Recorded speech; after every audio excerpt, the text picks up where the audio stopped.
오늘부터는 고린도전서 말씀 함께 시작 보겠습니다. 고린도전서 1장 18절에서 25절까지 말씀 함께 읽겠습니다. 신약성경 264페이지 고린도전서 1장 18절에서 25절까지 말씀입니다.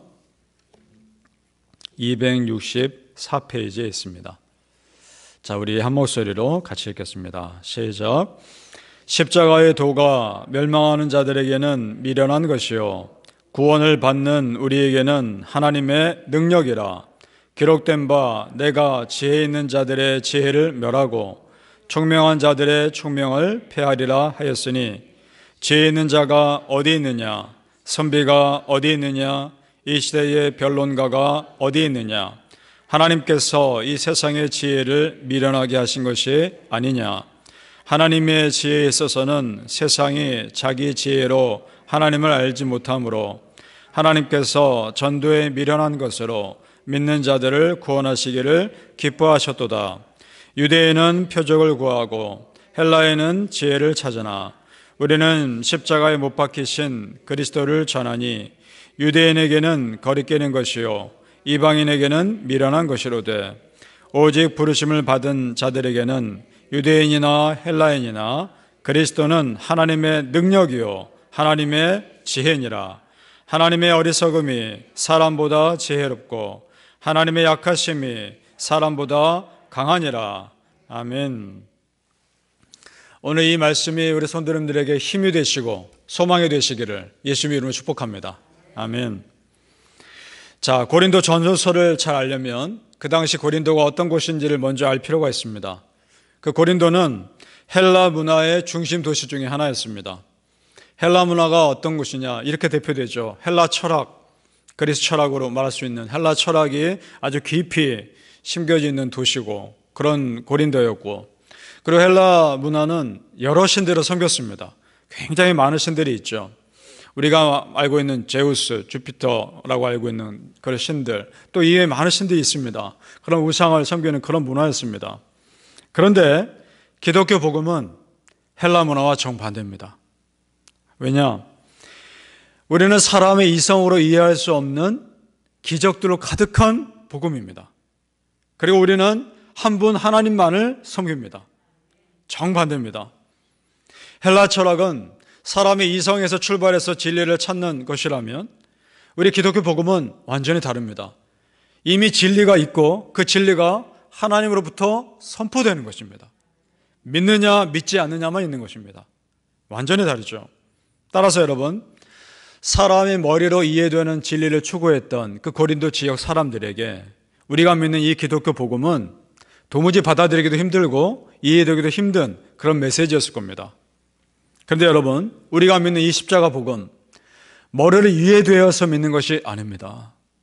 오히려 반대입니다. 믿으면 이해되어지고 믿으면 받아들여지는 줄 믿습니다. 믿음이 먼저인 겁니다.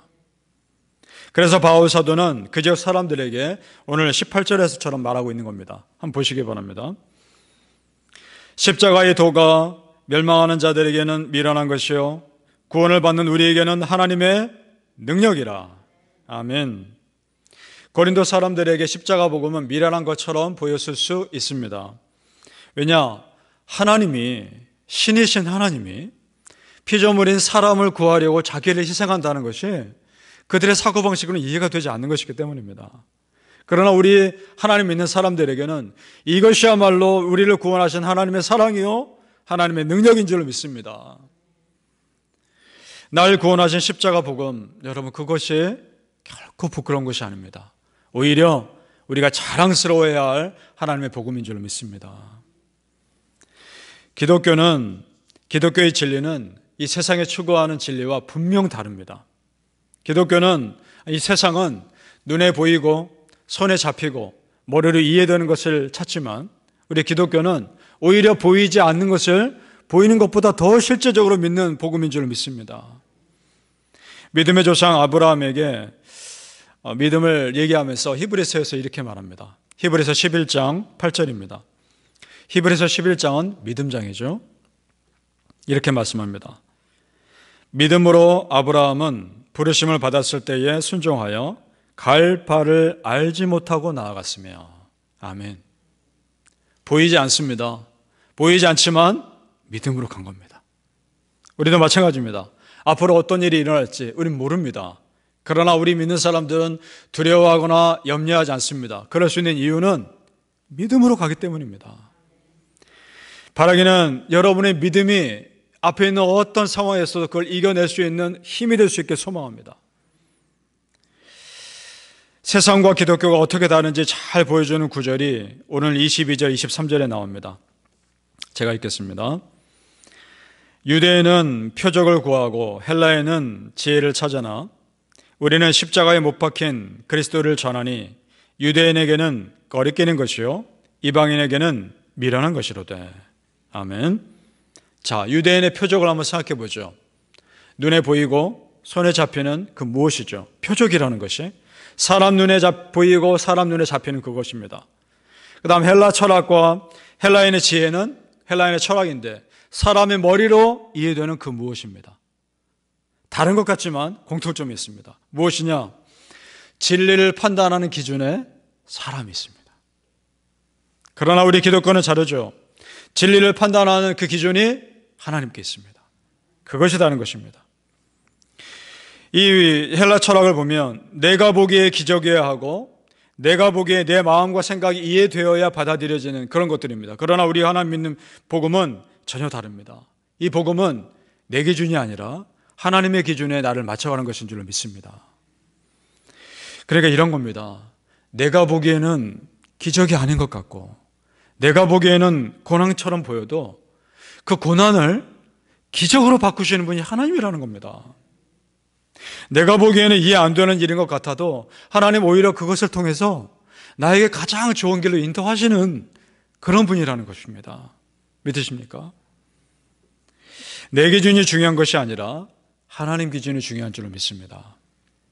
성경에 보면 죽음의 위협으로부터 쫓겨난 다윗에 대한 스토리가 많이 나오죠. 그런데 그 전에 여러분 다윗이요 왕으로 이미 기름 부음 받았다는 사실을 우리는 이미 압니다. 사무엘 선지자를 통해서 다윗에게 하나님 기름 부으셨습니다. 왕이 될 것이라고. 그런데 다윗의 눈앞에 펼쳐지는 것은 전혀 반대되는 것이었습니다. 사울 왕이 자기를 죽음의 위협으로부터 쫓기지 않습니까? 그러나 그 반대되는 상황이 그 기간이야말로 오히려 다윗이 겸손한 왕으로 준비되는 은혜의 기간이었다는 겁니다. 만약에 그가 기름 부음 받자마자 왕이 됐다면 그는 사울처럼 똑같이 교만한 길을 걸어갔을지도 모릅니다. 죽음의 위협에서 쫓기죠. 아무도 그를 알아주지 않죠. 정말 어렵고 배고프고 춥고 알아주지 않는 외로움의 시간들을 보냈죠. 그러나 그 기간이 오히려 겸손한 왕으로 준비되며 성숙할 수 있는 은혜의 통로였던 겁니다.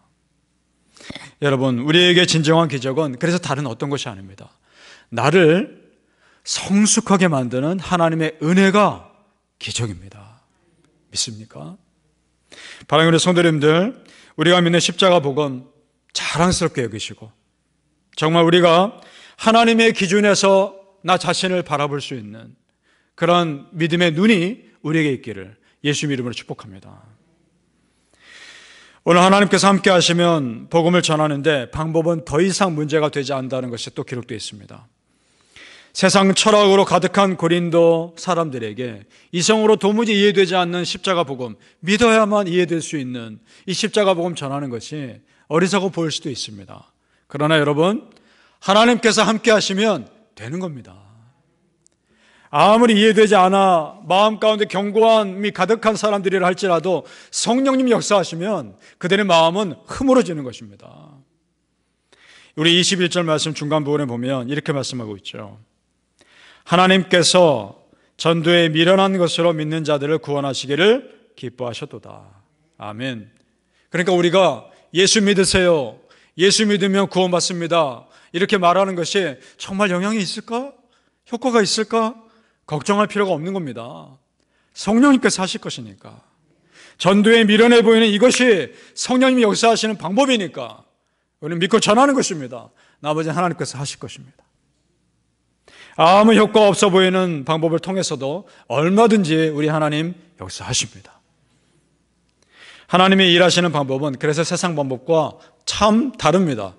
우리 27절 말씀 같이 읽어보죠. 27절 시작. 그러나 하나님께서 세상의 미련한 것들을 택하사 지혜 있는 자들을 부끄럽게 하려 하시고 세상의 약한 것들을 택하사 강한 것들을 부끄럽게 하려 하시며. 아멘.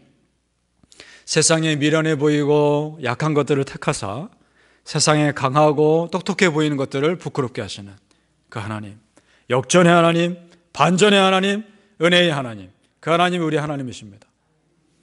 세상은요, 수많은 골리앗 같은 상황들로 우리를 위협하며 누르려 합니다. 그런데 하나님은 그런 세상 속에서 다윗 같은 순수한 믿음의 사람들을 세우셔서 물맷돌 같은 보잘것없는 방법으로 골리앗 같은 상황들을 쓰러뜨리게 하시는 분인 줄로 믿습니다. 정확히 말하면 다윗이 골리앗을 이긴 것이 물맷돌 때문이 아니죠. 다윗의 믿음으로 이긴 것입니다. 우리의 믿음이 세상을 이깁니다. 십자가에 못 박힌 예수님 생각해 보십시오. 얼마나 약해 보이며 무기력해 보입니까? 그러나 그 예수님이 그 십자가의 죽음을 이기셨지 않습니까? 그 예수님이 진정으로 강한 구원의 방법을 선택하신 것입니다.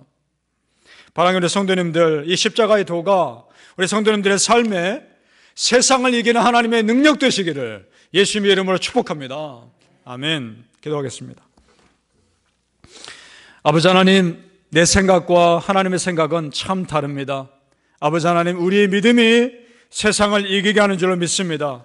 아버지 하나님, 그 하나님의 십자가의 도가 이 세상을 이기는 하나님의 능력 되게 하여 주시옵소서. 세상의 골리앗 같은 상황들이 나를 짓누른다 할지라도 다윗 같은 믿음으로 하나님 앞에 서게 하여 주옵소서. 나에게 있는 작은 물맷돌이 믿음으로 반응했을 때 골리앗 같은 상황들 능히 넘어뜨리는 줄로 믿습니다. 아버지 하나님, 그 믿음으로 승리케 하여 주시옵소서. 감사하며 예수님 이름으로 기도합니다. 아멘.